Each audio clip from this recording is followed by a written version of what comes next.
brother-in-law hid a creepy "I love you" note in a gift, and then my mother-in-law tried to get me to live with him while my husband was recovering from a car accident. Back in college, I went to the same university as my now husband, Calvin, and his older brother, Austin. Austin was a year ahead of us. The funny thing is, I actually met Calvin because of Austin. I had a small, harmless crush on Austin, like a lot of girls did. Austin had a reputation. Everyone knew him as the playboy type. He was good-looking, charming, and always surrounded by women. I knew about this reputation, and even though I thought he was attractive, I made a conscious decision to not become another one of his playthings. I valued myself more than that.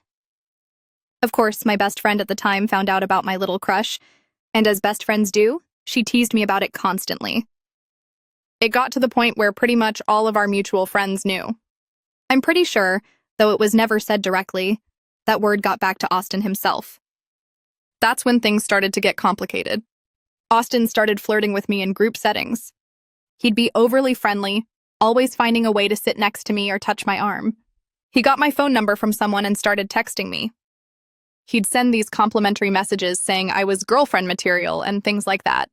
It was flattering, I won't lie, but I was also very skeptical. I kept reminding myself of his reputation. I couldn't shake the feeling that he was just playing a game. He also had this habit of saying, especially when he'd been drinking, that he wasn't ready for a serious relationship.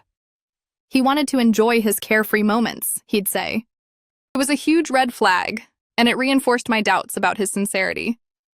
I was a pretty serious student. I spent a lot of time in the college library studying. It was kind of my safe space, but Austin started showing up there too. He'd always have some excuse, like needing help with an assignment or wanting to borrow a book. It was clear he was just trying to find ways to talk to me. It was persistent and honestly a little annoying, because I wasn't giving him much encouragement. Then there were the notes. Twice, he wrote me these notes where he basically confessed that he had feelings for me. They were pretty intense. But here's the confusing part. When I confronted him about these notes face to face, he'd backpedal. He'd apologize and say he didn't mean to make me uncomfortable. It was this constant hot and cold behavior that I just couldn't understand. I didn't have a lot of experience with relationships back then, so I was genuinely confused. I didn't know what to make of him. The real kicker came on my birthday, which was about a week before New Year's. Austin sent me this really heartfelt message. He said he was in love with me and that he wanted to be in a serious relationship with me. It was a complete 180 from his usual behavior. I was stunned. I actually asked him directly if he was serious because I couldn't believe it. He said he was, and he even told me he planned to propose officially on New Year's Eve. We were all going to a mutual friend's party, so I guess he thought that would be the perfect time. So, New Year's Eve arrived. I got to the party, and Austin was there with his brother Calvin. This was the first time I'd ever met Calvin, and let me tell you, he was the complete opposite of Austin. Calvin was sweet, a little shy, and definitely not the center of attention type. We started talking, and we just clicked. It was easy and natural. We had a genuine connection right from the start. It's hard to explain, but it felt like I'd known him for a long time. The strange thing was, Austin avoided me all night. It was the weirdest thing. He wouldn't even make eye contact. After that big birthday message and his supposed plan to propose, I was expecting something, but he acted like I didn't exist. I was relieved, to be honest, but also confused. I planned to talk to him at some point, just to make it clear that I wasn't interested anymore, but I never got the chance. Later in the evening, I went into the kitchen to get a drink, and I saw Austin. He was kissing another friend of ours. It was a real wake-up call. It confirmed everything I'd suspected about his sincerity. He saw me, and he immediately looked guilty. He started apologizing, assuming I was upset. I asked him if we could talk privately. We went to a quieter room, and I just calmly told him that I thought it was best if we dated other people. I told him straight up that my crush was over. But Austin? He didn't take it well. He actually tried to blame me, saying I'd been leading him on. It was ridiculous. I stood my ground. I told him we were never in a committed relationship, and I had never explicitly told him I liked him. I ended the conversation by telling him he could think whatever he wanted, and I walked away. It felt good to finally close that chapter. The day after the party, I got a text from an unknown number. It was Calvin. He'd gotten my number from a mutual friend. That text message changed everything. He asked me out on a date, and I said yes. Before things got serious, though, I felt like I needed to be completely honest with him. I told him the entire story. I didn't want any secrets between us. Calvin's reaction surprised me. He was incredibly understanding. He said it wasn't a big deal, that it was all in the past. His reaction contrasts to Austin's behavior. It showed me his maturity and his genuine kindness. Calvin and I started dating, and it was amazing. We fell in love. It was a real, deep connection. Nothing like the superficial crush I'd had on Austin. Calvin became my best friend.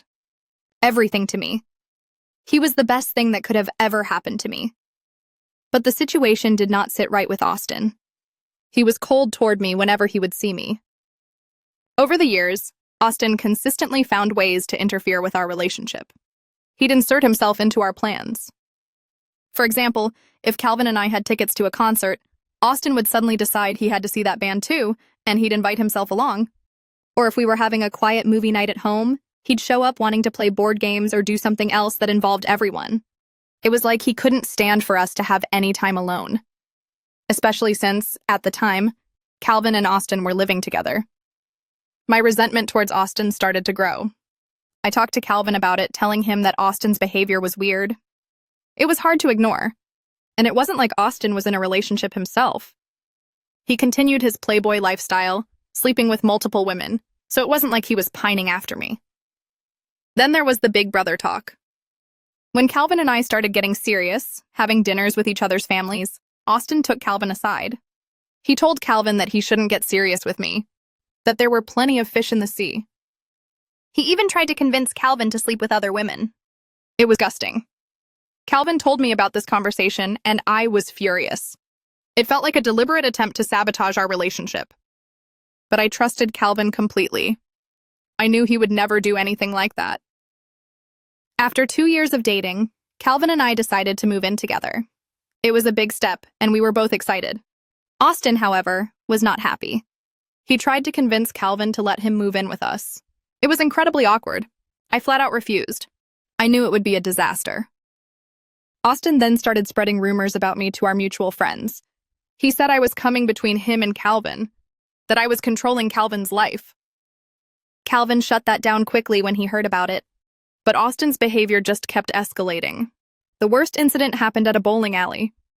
We were out with a group of friends, and someone complimented me on my shirt.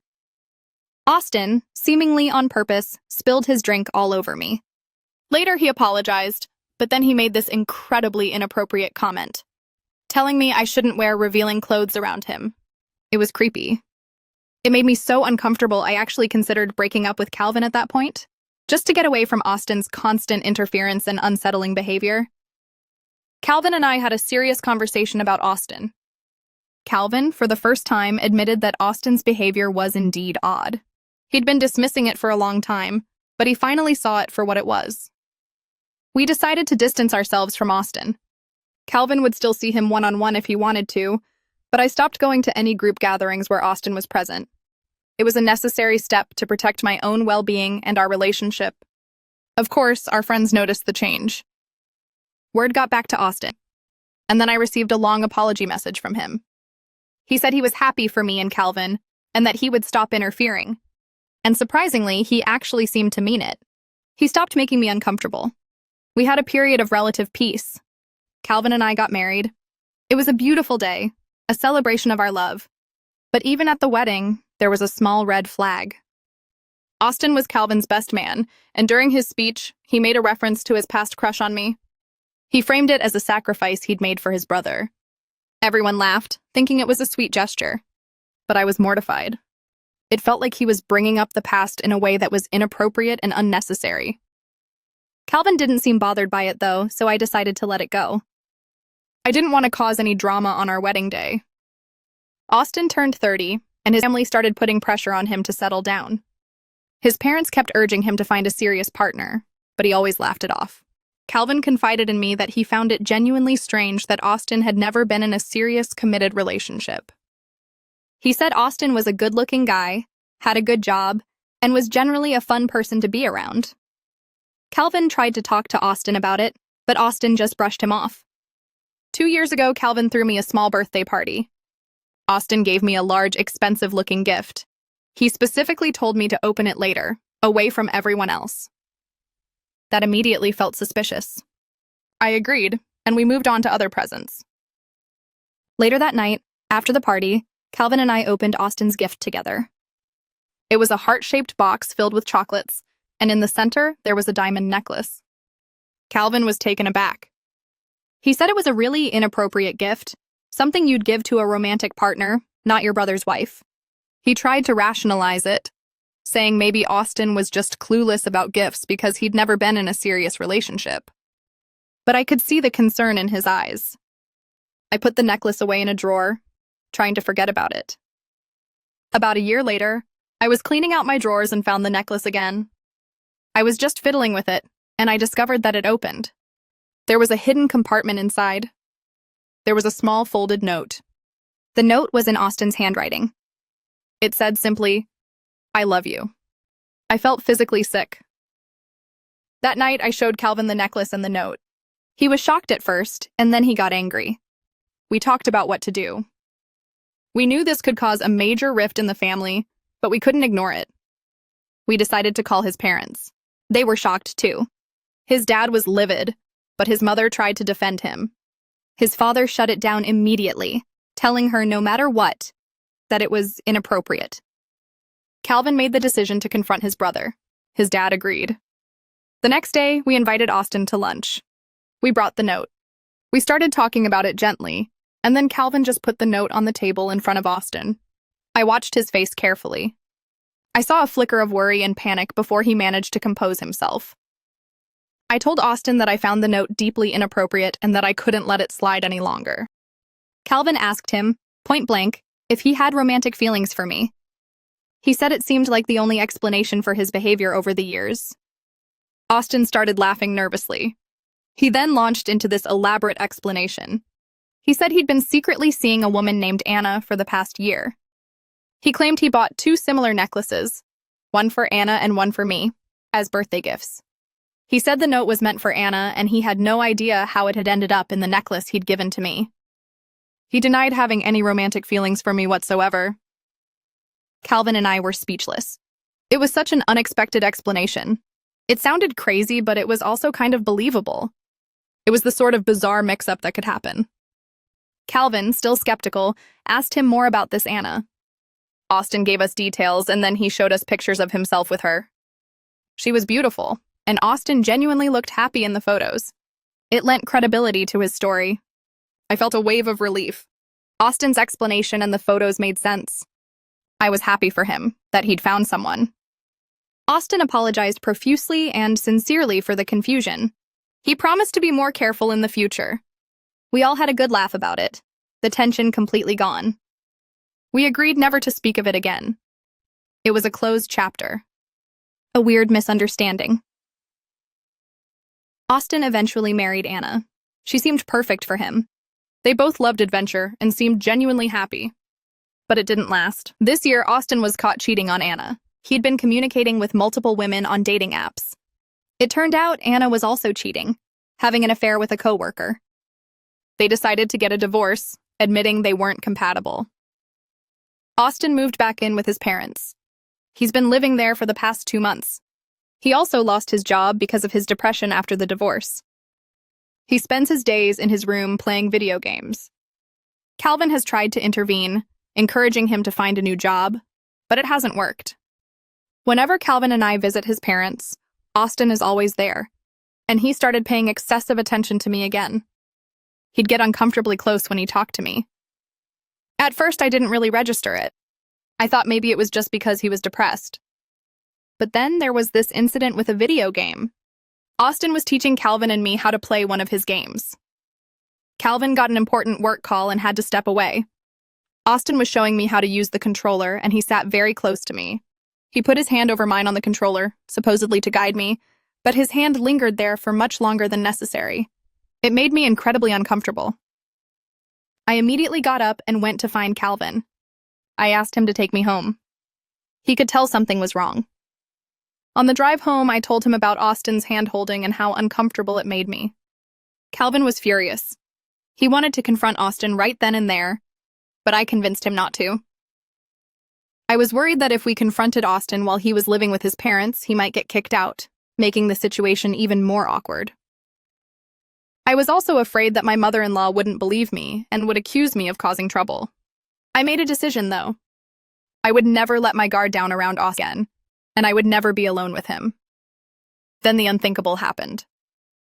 Calvin was in a serious car accident. A truck hit his car from behind while changing lanes. It was terrifying. When I got the call from the hospital, I thought I might lose him. His parents, mother-in-law, father-in-law, and Austin were informed, and they all rushed to the hospital. They were genuinely concerned, which I appreciated.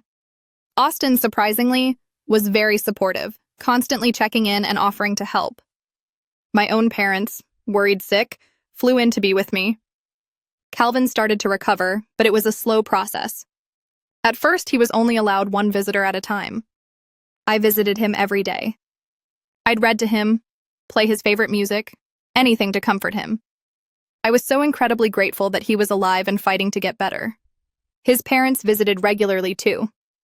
But a disturbing pattern emerged.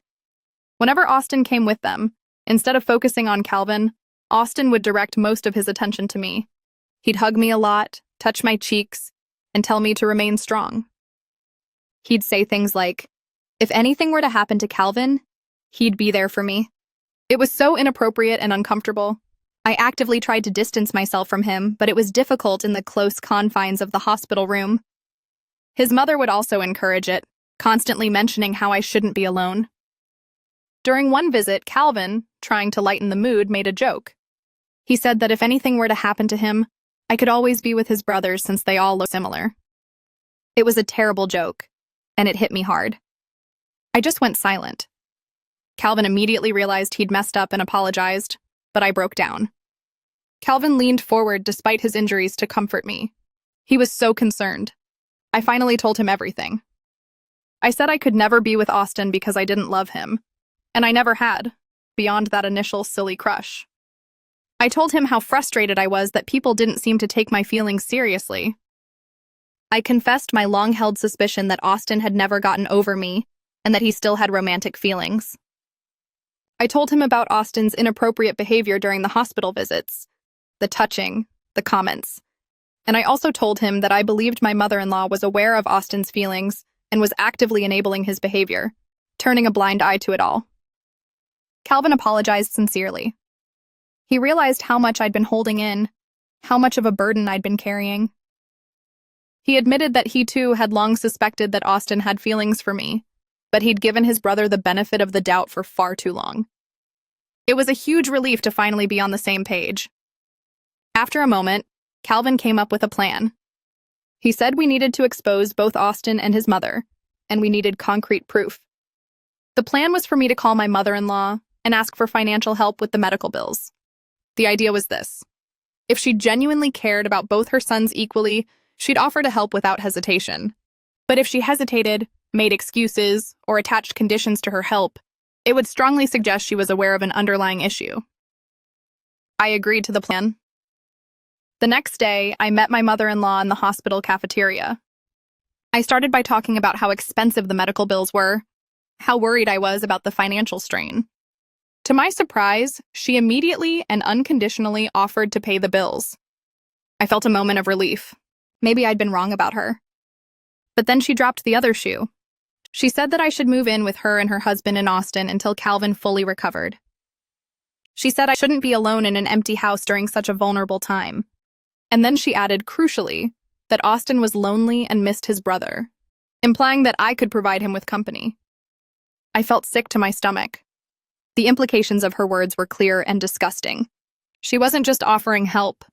She was trying to create a situation where Austin and I would be living together. She, seemingly oblivious to how inappropriate her suggestion was, went on to further suggest that Austin and I could possibly work on a friendship and how we are similar. She followed up with proposing I could get with him until Calvin got better. I got up from my seat. I thanked her for her honesty, and then revealed that I'd been recording the entire conversation on my phone. I told her I was going to share the recording with Calvin, that her plan was exposed. Her face went white. She started to panic, trying to backtrack. I accused her of knowing about Austin's feelings and actively encouraging them. She tried to calm me down, saying that falling in love is not a crime. She tried to justify her actions by saying she knows when her sons are in love and that Austin rightfully deserved me because he loved me first. It was an incredibly entitled and delusional thing to say. I told her I would let her husband know of this and have Austin kicked out. I walked away. I refused to engage with her any further. I was disgusted and heartbroken. I had the proof I needed. I was really anxious and scared to share this with Calvin, though. Update 1. Hey Reddit, thanks for all the comments and support. It's been helpful to read your perspectives while I'm here at the hospital with Calvin. It's given me some strength to deal with all of this. Once he's out and safely home, I'm going to follow his lead on whatever he wants to do, but I'm definitely going to be open and honest with him about everything. I want to address a few things that came up in the comments. Some people suggested that I might have encouraged Austin's feelings in some way. I want to be clear, I did not. My initial crush on Austin was a typical fleeting college thing. When I realized he wasn't my type and that he was playing games, I respectfully told him I wasn't interested. Yes, I ended up falling in love with his brother, which I know isn't ideal, but it happened. I shouldn't be blamed for that. Calvin is the man I married, the man I've remained loyal to, and the man I hope to have a family with. I love him deeply. There's no part of me that has ever wanted to be with Austin beyond that initial superficial attraction. Also, some people asked about the financial situation. We never actually needed help with the medical bills. We both have good jobs and good health insurance. Asking for financial help was a plan to test my mother-in-law's reaction, to see what she would say and do. She fell for it completely, revealing what I'd long suspected, that she knew about Austin's feelings and was somehow okay with them, even encouraging them. I'm utterly disgusted by her thoughts and actions. I can never feel safe around her again. I realize now that she's always favored Austin and she's been inappropriately encouraging his behavior for years. Update 2. Hi everyone, another update. It's been about a month and a half since my original post. Calvin is finally home from the hospital. He's almost completely recovered, which is amazing. I finally told Calvin everything about the conversation with his mother, including the recording. I waited until he was home and settled because I didn't want to stress him out while he was still recovering. His initial reaction was laughter. He thought the whole situation, his mother's plan, was so absurd that it was almost comical. But then I played him the recording. His laughter stopped. He was in pain. Disbelief. He couldn't believe his own mother would say those things, would try to do something like that. He asked me why I hadn't told him sooner, and I explained that I was worried about his health. He understood. He agreed that we needed to confront his father about it. He was disgusted with his mother's behavior, and he was deeply disappointed in Austin. I was so relieved that he felt the same way I did, that we were on the same page. We decided to talk to his father-in-law, the next day. I was nervous about it, to be honest. This whole situation is so emotionally charged. Update 3. In just 1 week, our lives, and the lives of my mother-in-law and Austin, have been completely turned upside down. Calvin spoke to his father about everything. His father's first reaction was to apologize to me. He said he considered me as much his daughter as Calvin was his son, and I should never have hesitated to come to him with my concerns. He apologized on behalf of Austin and promised that Austin would never bother me again. He was so supportive and understanding. It meant the world to me. After the phone call with Calvin, my father-in-law immediately confronted Austin, who was still hiding in his room. He screamed at Austin. My father-in-law is a big guy, 6'2", and an army vet, so I can only imagine how intimidating that must have been. He ordered Austin to leave the house. He basically disowned him for his actions. My mother-in-law tried to intervene, to defend Austin as usual, but my father-in-law delivered a scathing rebuke to his wife. He told her he was ashamed and disgusted by her outrageous plan and her enabling of Austin's behavior. He accused her of failing as a mother by allowing Austin to become such a pervert. It was harsh, but honestly, I think it was justified. He didn't stop there. He told my mother-in-law that she had to leave the house with Austin. Both mother and son are now effectively homeless. They're living in a motel. Both Austin and my mother-in-law have sent me multiple messages over the past few days. They're blaming me for the fallout with my father-in-law, accusing me of breaking up the family. My mother-in-law has been desperately trying to reach out to my father-in-law, begging for reconciliation. He's given her an ultimatum. She has to go to therapy to understand why she thought it was acceptable to encourage her son to pursue his brother's wife. Only if she goes to therapy and shows genuine remorse will he even consider letting her back into his house. Austin called Calvin, begging for forgiveness. But Calvin expressed his profound disappointment in Austin. He told him he was ashamed to have him as a brother. He warned Austin that he must never contact me again, or we would pursue legal action for harassment. The news of all this has spread throughout the extended family. Some relatives are shocked, but others have said that there had always been an underlying favoritism towards Austin from my mother-in-law. Calvin's extended family has been incredibly supportive of us. Everyone agrees that my mother-in-law's actions were incredibly inappropriate and weird. She's currently being shunned and taunted by the extended family. I also told my own parents everything. They were equally weirded out and disgusted by the situation. I just want to move on from this. I want to live a peaceful life with my husband. I'm grateful for my father-in-law's support, that he believed us. I truly believe that cutting ties with my mother-in-law and Austin is the right decision for our well-being and our future. All I want is to continue living my wonderful life with my sweet husband by my side.